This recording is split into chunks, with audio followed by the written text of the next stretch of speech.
10 बाहरी दलों के नेता जो कांग्रेस और बीजेपी दोनों के साथ रहे, आखिर इसका क्या कारण था, यही मैं आपको बताने वाला हूँ। नंबर 10 पर आते हैं उद्धव ठाकरे जी। राजनीति में कसम वादे कितने कच्चे होते हैं, इसका सबसे ताज़ा और तीखा उदाहरण देखना हो तो उद्धव ठाकरे जी को देख लीजिए। जिस पार्टी की नींव भी कट्टर हिंदुत्व और कांग्रेस विरोध पर रखी गई थी, उसी पार्टी के मालिक ने एक झटके में 30 साल पुराना गठबंधन तोड़ दिया। साल 2019 का महाराष्ट्र चुनाव याद कीजिए। भाजपा और शिवसेना के साथ मिलकर चुनाव लड़ा, पोस्टर पर फोटो साथ लगी, रैलियों में साथ साथ भाषण दिए, लेकिन जैसे ही चुनाव के नतीजे आए, कुर्सी की चमक ने सारे उसूलों पर पानी फिर दिया। 2.5 साल के मुख्यमंत्री पद की जिद में उद्धव ठाकरे जी ने रातों रात उस कांग्रेस का हाथ थाम लिया जिससे उनके पिता बाला साहेब ठाकरे जी जीवन भर पानी पी पी कर कोसते रहे। सत्ता का ऐसा बुखार चढ़ा कि महा विकास अघाड़ी बनाकर सरकार तो हासिल कर ली, लेकिन बदले में क्या मिला? पार्टी का नाम भी गया, सिंबल भी गया, विधायक भी भाग गए और सरकार भी गिर गई। सत्ता के मुंह में अपनी ही विचारधारा की बलि कैसे दी जाती है, इसका सबसे बड़ा ट्रेलर आपको पूरी भारतीय राजनीति में नहीं मिलेगा। नंबर 9 पर आते हैं शरद पवार जी। भारतीय राजनीति के असली चाणक्य कहे जाने वाले शरद पवार जी का खेल तो ऐसा है कि खुद उनके समर्थक भी चकरा जाएं। साल 1999 में शरद पवार जी ने सोनिया गांधी जी के विदेशी मूल का मुद्दा उठाया, भारी बवाल किया और कांग्रेस से बगावत करके अपनी अलग पार्टी एनसीपी बना ली। लेकिन जरा ठहरिए, असली तमाशा तो इसके बाद शुरू हुआ। पार्टी बनाने के कुछ ही महीनों बाद शरद पवार जी ने उसी कांग्रेस के साथ हाथ मिला लिया और महाराष्ट्र में सरकार बना ली। इतना ही नहीं, 2004 से 2014 तक मनमोहन सिंह जी की यूपीए सरकार में पूरे 10 साल तक कृषि मंत्री रहकर मलाईदार पद का भरपूर आनंद लिया। और जब 2014 में मोदी लहर आई तो शरद पवार जी ने रातों रात बिना मांगे ही भाजपा को बाहर से समर्थन देने का ऐलान करके सबको सन्न कर दिया। फिर 2019 में ऐसा पासा पलटा कि कट्टर विरोधी शिवसेना और कांग्रेस को एक ही टेबल पर लाकर नचा दिया। शरद पवार की जी की राजनीति के वो खिलाड़ी हैं जो एक हाथ से दोस्ती का हाथ बढ़ाते हैं और दूसरे हाथ से पीछे से पैर खींच लेते हैं। नंबर 8 पर आते हैं उमर अब्दुल्ला जी। जम्मू कश्मीर के युवा और आधुनिक चेहरा माने जाने वाले उमर अब्दुल्ला जी भी इस भीड़ में किसी से पीछे नहीं है। आज भले ही उमर अब्दुल्ला जी केंद्र सरकार और भाजपा पर आए दिन तीखे हमले बोलते दिखते हैं, लेकिन इतिहास के पन्नों को पलटेंगे तो सच सामने आ जाएगा। साल 1999 में जब अटल बिहारी वाजपेयी जी की एनडीए सरकार बनी तो उमर अब्दुल्ला जी खुशी खुशी उस सरकार का हिस्सा बने थे। वो भी किसी छोटे मोटे पद पर नहीं, बल्कि विदेश राज्य मंत्री के मलाईदार पद पर विराजमान थे। पूरे 3 साल तक भाजपा के साथ सत्ता का सुख भोगने के बाद जब हवा का रुख बदला तो उन्होंने एनडीए से किनारा कर लिया। फिर साल 2009 में जब केंद्र में कांग्रेस के यूपीए सरकार आई तो उमर अब्दुल्ला जी की नेशनल कॉन्फ्रेंस तुरंत कांग्रेस की गोद में जा बैठी और कांग्रेस के समर्थन से 6 साल तक जम्मू कश्मीर के मुख्यमंत्री बने रहे। आज वो इंडिया गठबंधन के सबसे बड़े पैरोकार बनकर घूम रहे हैं, लेकिन हकीकत यह है कि सत्ता का स्वाद उन्होंने भाजपा और कांग्रेस दोनों की थाली से बराबर चखा है। नंबर 7 पर आते हैं महबूबा मुफ्ती जी। कश्मीर की राजनीति में अगर किसी गठबंधन ने पूरे देश को सबसे ज़्यादा चौंकाया तो वो था महबूबा मुफ्ती जी की पार्टी पीडीपी का फैसला। साल 2002 में महबूबा मुफ्ती जी और उनके पिता मुफ्ती मोहम्मद सईद जी ने कांग्रेस के साथ मिलकर सरकार चलाई थी। उस समय दोनों पार्टियों में जबरदस्त प्रेम दिख रहा था, लेकिन असली ड्रामा तो साल 2015 में देखने को मिला। चुनाव नतीजों के बाद महबूबा मुफ्ती जी ने अपनी धुर विरोधी विचारधारा वाली भाजपा के साथ ऐसा अनहोनी गठबंधन कर लिया जिसे राजनीतिक पंडितों ने उत्तरी ध्रुव और दक्षिणी ध्रुव का मिलन कहा था। जिस भाजपा को महबूबा मुफ्ती जी दिन रात पानी पी पी कर कोसती थी, उसी भाजपा के समर्थन से वे राज्य की पहली महिला मुख्यमंत्री बन गई। कुर्सी का फेविकोल ऐसा चिपका कि सारे पुराने भाषण, सारे सिद्धांत और सारे वादे हवा में उड़ गए। हालांकि यह राजनीतिक शादी ज़्यादा दिन नहीं चली और 2018 में भाजपा ने समर्थन वापस खींच लिया, लेकिन महबूबा मुफ्ती जी ने साबित कर दिया कि सत्ता के लिए कड़वे से कड़वा घूंट भी हंसकर पिया जा सकता है। रुकिए, कहानी अभी खत्म नहीं हुई है। अभी तो असली राजनीतिक जादूगरों का आना बाकी है। आगे जो 6 नेता आने वाले हैं उनके पैंतरे देखकर आप दंग रह जाएंगे।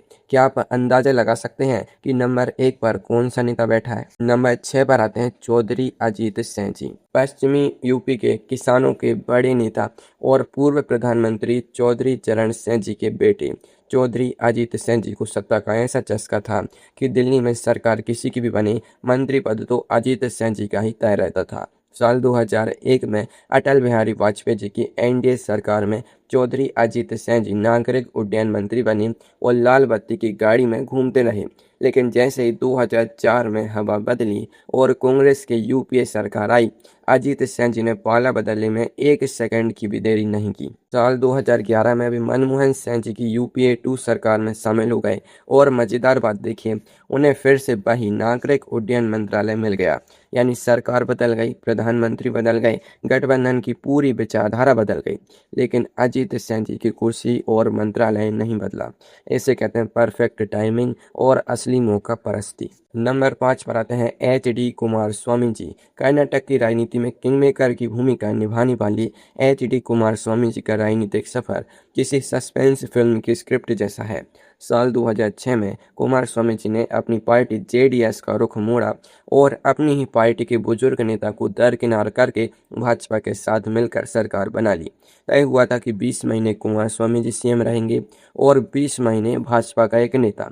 लेकिन जब भाजपा की बारी आई तो कुमार स्वामी जी साफ साफ मुकर गए और गठबंधन तोड़ दिया। फिर आया साल 2018 का चुनाव। इस बार जैसे ही मौका मिला उन्होंने तुरंत कांग्रेस का हाथ थाम लिया, सरेआम भावुक होकर रोए, लेकिन कांग्रेस के समर्थन से मुख्यमंत्री की कुर्सी पर फिर से जा बैठे और खेल यहीं खत्म नहीं हुआ।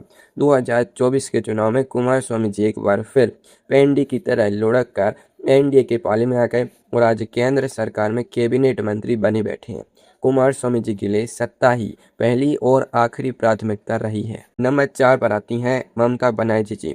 बंगाल की दीदी यानी ममता बनर्जी जी आज भले ही भाजपा के खिलाफ सबसे तीखी आवाज बनी हुई हैं, लेकिन अतीत का सच यह है कि वे भी दोनों नावों की सवारी बहुत मजे से कर चुकी हैं।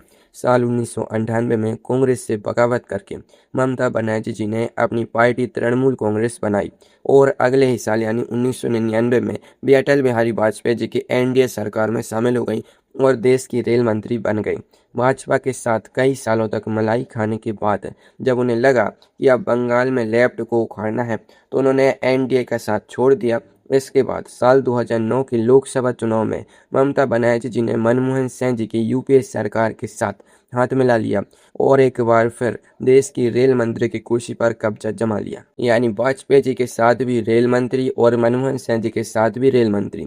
दीदी ने साबित किया कि राजनीति में उसूल बाद में आते हैं, पहले अपनी सहूलियत का समीकरण सेट होना चाहिए। अब आ रहे हैं वो टॉप 3 दिग्गज नेता जिन्होंने भारतीय राजनीति में पाला बदलने का एक फाइन आर्ट बना दिया है। इनमें से नंबर 1 वाला नेता तो इतनी बार पलटी मार चुका है कि उनका नाम ही गिनीज बुक में दर्ज हो जाना चाहिए था। नंबर 3 पर आते हैं एन चंद्रबाबू नायडू जी। आंध्र प्रदेश के मुख्यमंत्री एन चंद्रबाबू नायडू जी को आधुनिक राजनीति का सबसे शातिर खिलाड़ी माना जाता है। साल 1998 से 2004 तक चंद्रबाबू नायडू जी अटल बिहारी वाजपेयी जी की एनडीए सरकार के सबसे बड़े रणनीतिकार और बाहर से समर्थन देने वाले मजबूत खंभे थे। लेकिन जब 2004 में एनडीए हार गई तो नायडू जी ने दूरी बना ली। फिर 2014 में मोदी लहर आई तो वापस दौड़कर एनडीए में आ गए और सरकार का हिस्सा बन गए। लेकिन 2018 आते आते उन्हें स्पेशल स्टेटस के मुद्दे पर गुस्सा आ गया और उन्होंने एनडीए से इस्तीफा दे दिया। इतना ही नहीं, 2019 के चुनावों में वे कांग्रेस के साथ गलबहियां करते दिखे और राहुल गांधी जी के साथ रैलियां की। उस समय उन्होंने मोदी जी को क्या क्या नहीं कहा, लेकिन 2024 के चुनाव आते आते जब उन्हें लगा कि सत्ताई की मलाई तो फिर से उधारी है, तो सारे पुराने शब्द वापस निकल गए और फिर से एनडीए के साथ आ गए और आज केंद्र की मोदी सरकार के सबसे मजबूत स्तंभ बने बैठे हैं। नंबर 2 पर आते हैं रामविलास पासवान जी। भारतीय राजनीति के इतिहास में अगर किसी को मौसम की सटीक भविष्यवाणी करने का तमगा मिला है तो वे हैं स्वर्गीय रामविलास पासवान जी।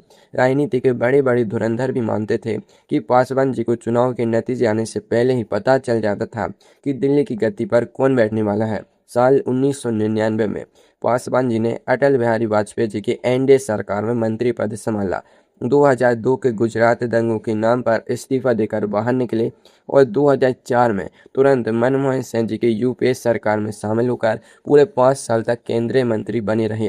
फिर 2014 के चुनाव से ठीक पहले जैसे उन्होंने देखा कि मोदी लहर आ रही है, उन्होंने यूपीए का डूबता जहाज छोड़ा और एनडीए के पाले में छलांग लगा दी। नतीजा 2014 से लेकर 2020 तक वे मोदी सरकार में भी कैबिनेट मंत्री रहे। सरकार वाजपेयी जी की हो, मनमोहन जी की हो या मोदी जी की हो, पासवान जी की लाल बत्ती वाली गाड़ी हमेशा फिक्स रहती थी। इसी को तो कहते हैं राजनीति का असली मौसम वैज्ञानिक। नंबर 1 पर आते हैं नीतीश कुमार जी, और अब नंबर 1 पर उस बेताज बादशाह पर हम आ चुके हैं जिसके नाम से यू टर्न शब्द को भारतीय राजनीति में नया जीवन मिला है। नीतीश कुमार जी बिहार के मुख्यमंत्री पद से इनका ऐसा फेविकोल का जोड़ है कि सरकार किसी की भी बने, गठबंधन कोई भी हो, मुख्यमंत्री की कुर्सी पर सिर्फ और सिर्फ नीतीश कुमार जी ही बैठते हैं। जरा इनका ट्रैक रिकॉर्ड सुनिए। 1990 के दशक में वाजपेयी जी की एनडीए सरकार में रेल मंत्री रहे। 2013 में नरेंद्र मोदी जी को पीएम उम्मीदवार बनाए जाने के विरोध में 17 साल पुराना एनडीए गठबंधन तोड़ दिया। 2015 में लालू यादव जी और कांग्रेस के साथ महागठबंधन बनाकर चुनाव लड़ा और सीएम बने। फिर 2017 में लालू जी पर भ्रष्टाचार के आरोप लगाकर रातों रात भाजपा के साथ चले गए और फिर सीएम बन गए। 2022 में फिर भाजपा को गच्चा देकर वापस तेजस्वी और कांग्रेस की गोद में जा बैठे और फिर सीएम बने। और हाथ तो तब हो गई जब 2024 के चुनाव से ठीक पहले एक बार फिर पार्टी मारकर एनडीए में आ गए और 9वीं बार मुख्यमंत्री पद की शपथ ले ली। नीतीश कुमार जी ने साबित कर दिया है कि सिद्धांत, वफादारी और विचारधारा सब अपनी जगह है, लेकिन मुख्यमंत्री की कुर्सी पर अपना कब्जा अमर रहना चाहिए।